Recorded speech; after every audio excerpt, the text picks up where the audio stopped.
Good morning, everyone. I am Monica Galisimbatan, and I will report about the spending of financial literacy. When we say spending, if budget goals serve as a financial wish list, a spending plan is a way to make those wish lists a reality, turn them into a action.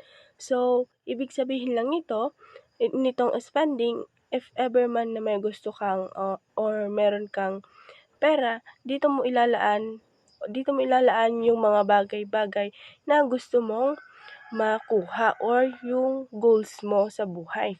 Na kung saan, if ever na meron kang malaking pera and yung goals mo is magkaroon ng iPhone at ng mga bahay, lupa, ganon, doon mo ilalaan yung pera mo. Pero, dapat sa pag-i-spend natin ng pera, maging maingat tayo sa paggastos nito.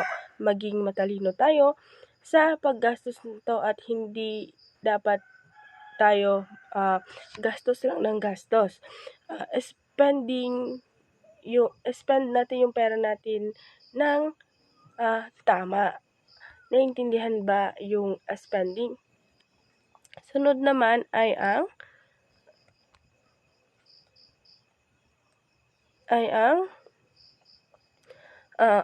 meron ditong practical strategies in setting and prioritizing budget goals and spending plan. Makikita natin dito sa strategies na ito kung ano yung mga dapat nating gawin when it comes sa pag-spend natin ng money sa ating mga goals or sa mga gusto natin. Una dyan ay start by listing your goals. Kapag sinabi nating start by listing your goals, setting budget goals require forecasting and discussing future needs and dreams with the family. So, ibig sabihin lang ng starting by listing goals ay dapat nakalista yung mga bagay-bagay na kailangan mo and kailangan mo sa pang-araw-araw and yung wants and needs mo lang. Dapat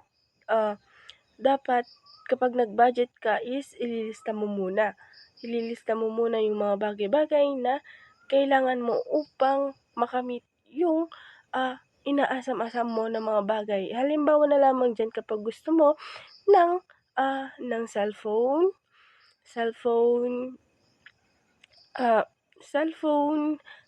bagong damit, sapatos, something like that na kailangan yung goals mo is makamit mo yon is kailangan by listing your goals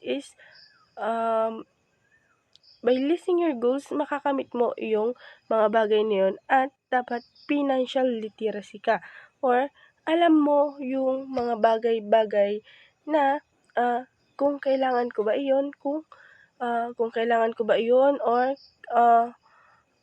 hindi naman kailangan or needs and wants mo lamang iyon.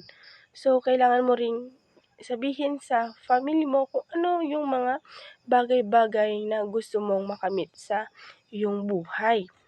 Or mga goals mo na gusto mong makamit. Gaya na lamang ng bahay at lupa, sasakyan at mga bags. Pero dapat wag nating isabay-sabay yung mga bibilhin natin para hindi tayo mamulubi that time.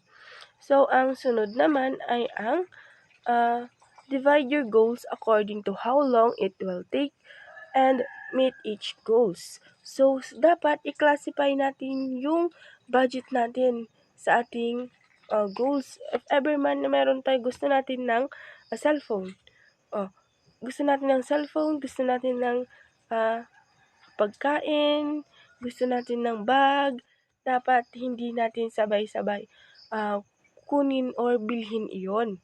Dapat mag-budget rin tayo.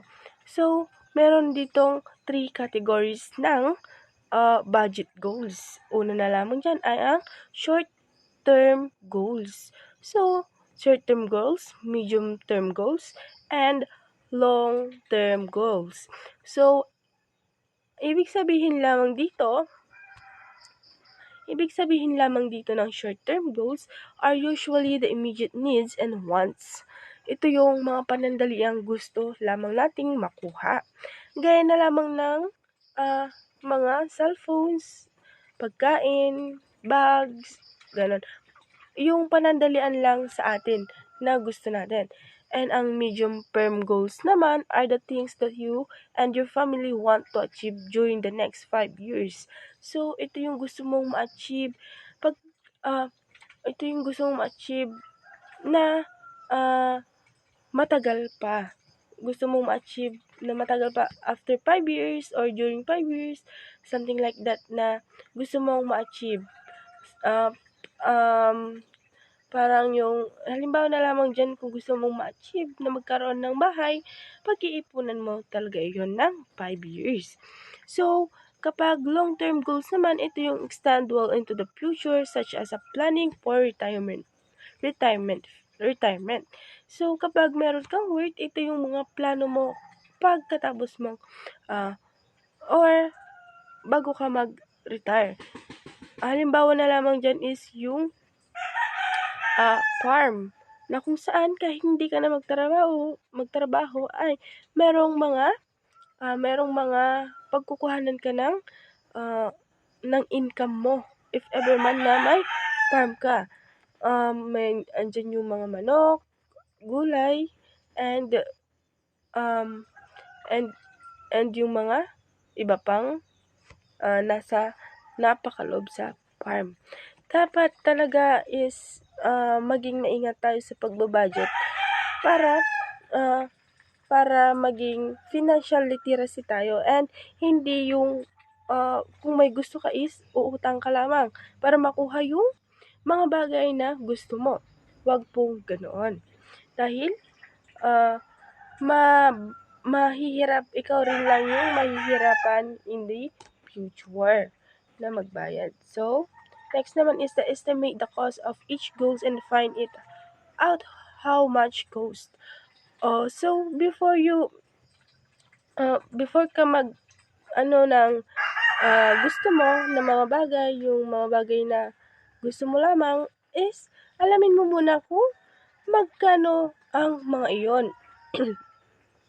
Magkano yung gagastusin mo sa goals mo na iyon. Hindi yung kung mahal yung iPhone is yung iPhone na yung bibilihin mo.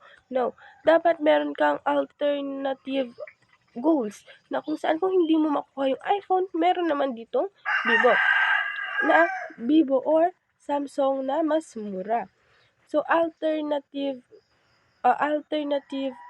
kung hindi mo makuha yung goals mo in the future, dapat meron kang second option or alternative goals na maipapalit para ma-achieve mo yung mga bagay-bagay na gusto mo lamang.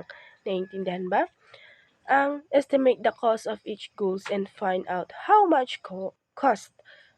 Number 4 is project future cost. Short-term goals, inflation is not a big factor, but for medium and long-term goals, it is a big factor to calculate the future cost of the goals. There is a need to determine the rate of inflation applied to each particular goals. So, kapag project future goals, dapat dapat yung alam natin yung mga yung inflation or kung magkano ba, kung tataas ba ang mga bilihin na ito. Halimbawa na lamang dyan is, kapag nagpapagawa ka ng bahay, alamin mo yung inflation or kung tataas ba yung mga materials. And one of the example din dito is kapag bumili ka ng lupa na kung saan kapag tumagal na is yung amount niya or yung yung amount niya is lalaki, hindi pababa. So, ang 5 is calculate how much you need to set aside each period. Upon knowing the future cost of the goals, next is to determine how much to put aside each period to meet all the goals. So, sabi ko nga kanina, dapat nakalista yon and nakalista yung mga bibilhin mo and dapat i-calculate mo or kwentahin mo na lahat kung magkano yung magagastos mo sa bawat bibilhin mo na mga bagay or kung bibili ka man or goals ng family mo na magkaroon ng isang sasakyan, dapat yung mga cost or yung what we call that, yung kung magkano man yung sasakyan na yon is dapat i-calculate mo or malaman mo muna kung magkano ang cost ng sasakyan na yon. Naiintindihan ba ang calculate how much you need to set aside each period? Mahusay.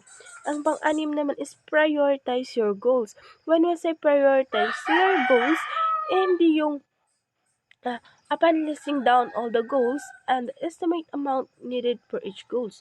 Prioritize them.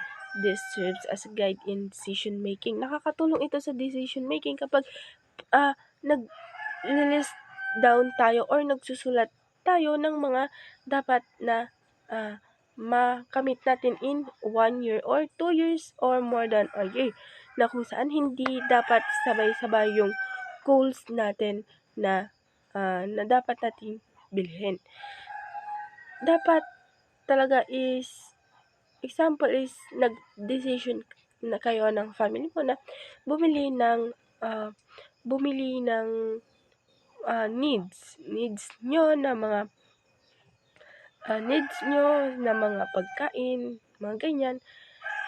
Meron kayong mga pagkain or kung if ever man na nag-grocery kayo is merong mga list or merong mga nakalista yung mga bibilihin nyo para sa ganun is ma-budget nyo yung pera ninyo. At nagiging matalino kayo sa pag-decision making kapag ganoon. So, ang last naman is ang create a schedule for meeting your goals. So, hindi basta-basta it is important to lay down all the goals according to priority with the corresponding amount of money needed, the time it will be needed, and the installment needed to meet the goals. So, kapag may goals ka or meron kang gustong makuha or makamit sa buhay, is kailangan hindi mo pagsabay-sabayin iyon. Kasi merong tendency kapag pinagsabay-sabay mo ang mga goals mo or mga gusto mo sa buhay or mga gusto mong bilhin is hindi mo makukuha yung iba dahil hindi mo pa nga alam yung mga cost niya. Kung tataas ba yung inflation niya or hindi mo pa alam yung kung magkano ito, kung magkano iyan. Dapat in just 1 year, sabi ko nga kanina, dapat yung goals mo ngayong 1 year is bumili ng sasakyan. And the other year naman is bumili ng lupa. And the other year naman is magpagawa ng bahay. And the other year naman is yung mga sasakyan, yung mga gamit, something like that, na hindi ka mahihirapang mag-budget ng iyong income or ng pera mo. Para sa ganun is makuha mo yung mga goals mo sa buhay or makamit mo yung mga inaasam-asam mo and yung amount ng money mo is sumakto doon sa mga goals mo or yung pangarap mong bilhin. Para yung pera ko is kulang, something like that. Edi hindi mo na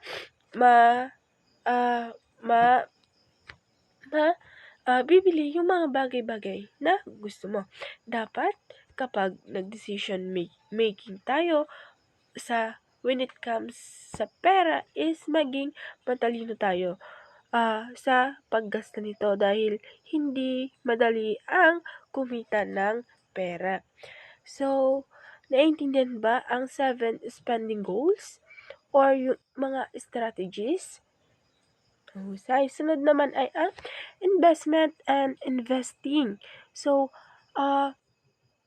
as a teacher, when you have saved more money than what you expect at a time of need, consider investing in this money to earn more interest than what your savings account is paying you. There are many ways you can invest your money, but consider 4 aspects. So, meron merong mga example na lamang diyan is meron akong mga kakilalang mga teacher na nagse-save ng kanilang money sa bangko na kung saan kapag nag-retired na sila, tsaka nila ini-invest yung mga bagay, yung pera nila kahit na nag-retired na sila is yung pera nila is meron pa ring income. So, meron ditong there are many ways you can invest your money but consider 4 aspect. So, matatalakay natin yung 4 na aspect na ito. How long will you invest the money? How much money do you expect your investment to each year or expectation of return? How much of your investment are you willing to lose in the short term in order to earn more in the long term or risk tolerance? So, ang pang-apat is what types of investment interests you or investment. So, unahin muna natin dito kung ano yung number 1. How long will you invest the money? Ang ibig lang sabihin dito is kung gaano mo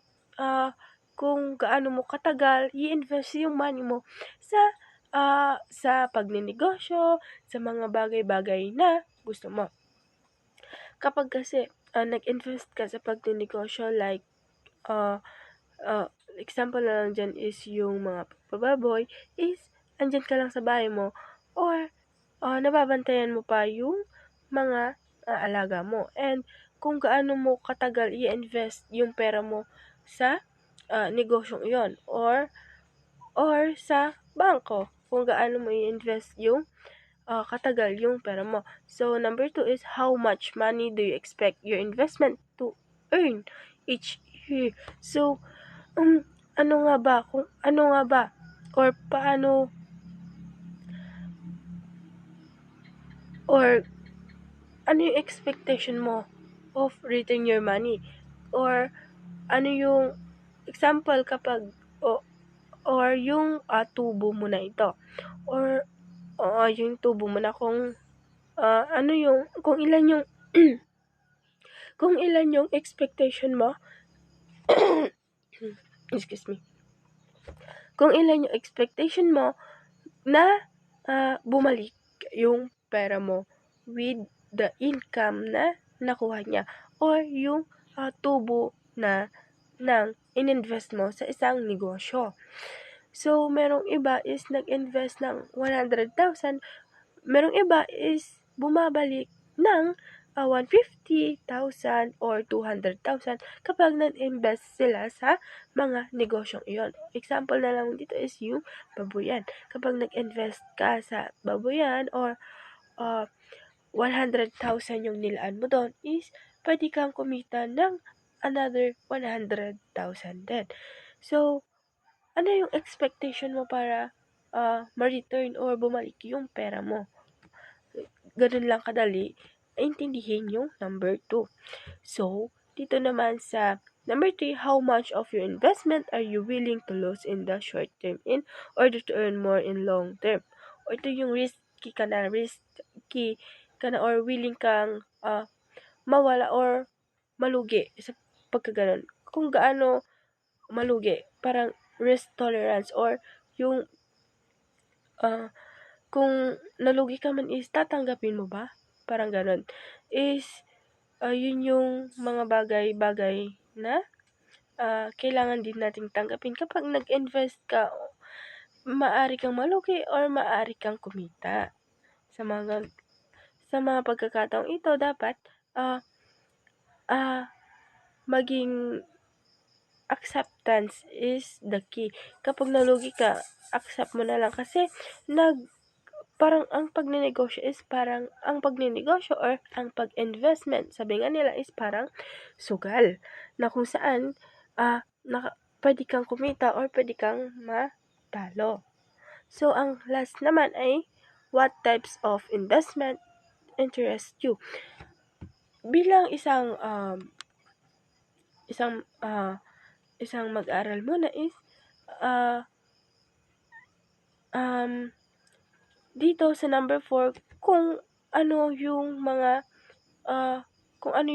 investment or negosyo na gusto mong pasukin sa in the future. Ako kasi is gusto kong magkaroon ng babuyan. So, that's why kailangan mong mag-earn or mag-ipon ng more money na kung saan makakamit mo lamang yung mga investment na ito or goals na ito kapag nag-earn ka or nag-ipon ka ng yung pera para meron kang pangpuhunan. Yun. Ganun lamang kadali yung intindihin yung mga investing and investment. And naintindihan po siguro kung ano ang ibig sabihin ng spending. So, dyan lamang po magtatapos ang aking report. Thank you po.